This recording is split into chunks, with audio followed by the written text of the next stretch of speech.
I'm just going to be honest, there's a whole lot that's been happening the last couple of days. So we're just going to jump into everything that's, Palia related for the last 2 days. And we'll go into like super depth at another point. So first thing, Palia is going to be launching on the Nintendo Switch on December 14th. This was announced at the Game Awards, which I personally didn't watch. Now, there's a couple things to really note about the Switch launch. First is that there are a couple rewards that you'll get for playing the game.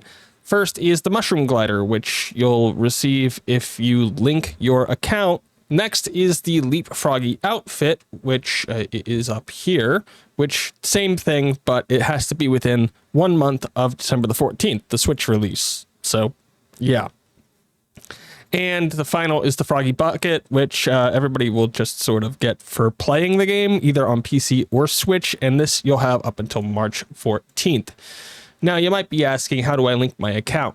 Well, if you have a new account, you just sort of sign up either on the website or from the game's login screen if you're on Switch, and once you've created the account, you can sign in using your account.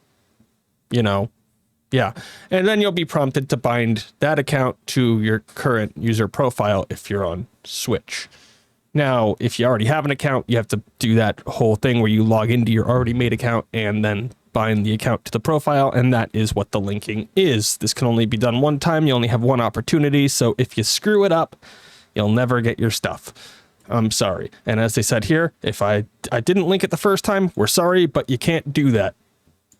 You just can't. Now, what about other news with this? There's one more reward for 2 weeks after they do the whole Switch launch thing. There will be Twitch drops, which are items that you can get from watching people on Twitch who have drops enabled either by the company or by whatever. We don't know what version these drops will take place in yet, but they will be there. You'll be able to get a Nox the Palcat plushie, a small rug, a large rug, some sunglasses, and a wallpaper. Now, finally, about the whole Switch thing, the game will have cross-play and cross-progression, meaning that if you play on the Switch, you can play with other people on PC, and you can take your account from PC to Switch to PC to Switch to PC to Switch, as you will. There's nothing really keeping you tied down if you properly link your account.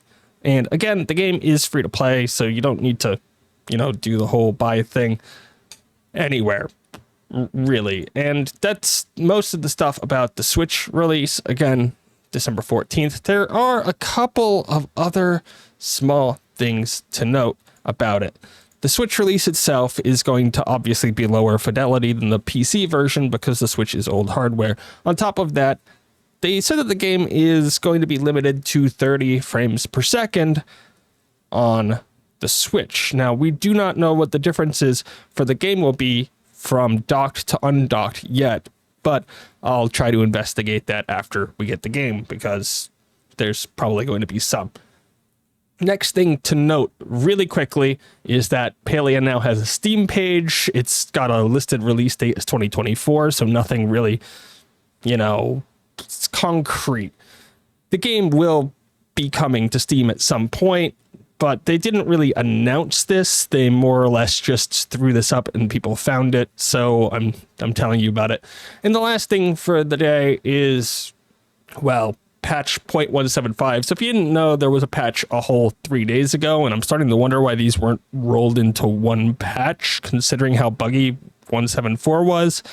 But it came out, and this brings with it the Temple of the Gales, which is the whole, temple thing. It'll have its own bundles. It'll have its own quests, and this is the Kalari Eloisa led one, so I'm sure there's a whole lot to come with that.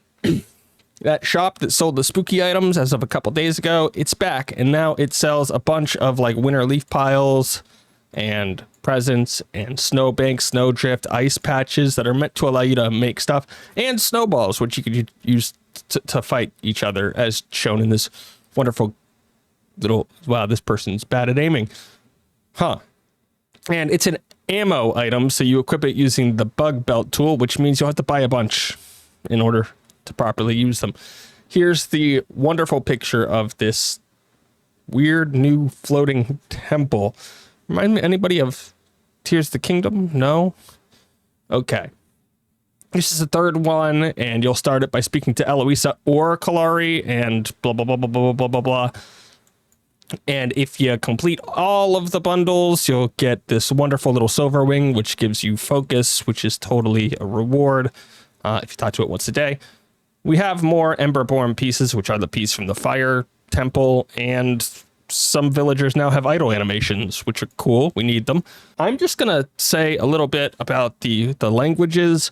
I don't speak very many of these languages. I barely read any Japanese, but from what I've seen of the Spanish translation and the Spanish localization, a lot of these are just garbage. So it's literally like, why even play it in those? And for a while, the Spanish translation literally had its own exclusive bugs that crashed the game, and that was fun. So while these languages come to the game, it's really hard to suggest playing with them without knowing any of their quality. Running animation has been fixed, so it feels a little bit less jumpy. This was a change in the last one, and more Starstones have been nerfed because apparently people are still making too much money in the game where people aren't making money. They just keep hammering down these nerfs. Palium ore was, again, way too rare. People weren't getting enough of it, so now it can spawn wherever iron ore can spawn. They gave a message. You could read this if you want. I'm not really going to go through it. And big thing, 6 new outfits. This is the Christmas and the last update of the year. So I have nothing to talk about for a while. So we'll probably give a whole dedicated video to these. But some of these are just expensive for no reason. So we have the Fungi Forager, which, you know, comes with a floating thing. We have a Fair Isle Knit bundle, a Happy Hiker bundle, a Snow-Crossed Border, Running Wild bundle, and the Glacial Grace. Some of these feel wintry, some of them not so much. And they include another bundle, which really is just showing us that, I don't know, I guess people weren't buying enough outfits or something, because all of this for just 850 coins, which is $10 US. And if you buy one of these, the discount for the remaining outfits will still apply to their usual bundle sets. So those other outfits become cheaper too. Here's a picture of the glider, which can be bought for $5. And I mean, we could do a whole thing later on bug fixes if we want. It doesn't really feel like there's a lot here besides fixing all the stuff that they just broke, but really it's a lot of crazy stuff. And that's all the news. Sorry we rushed through it. I'll try to talk more about some of the individual stuff on here if it works out well for me over the next couple of days. But yeah, just a whole lot of news all at once. I would like to thank everybody who helped support me. So thank you very much. I really appreciate it.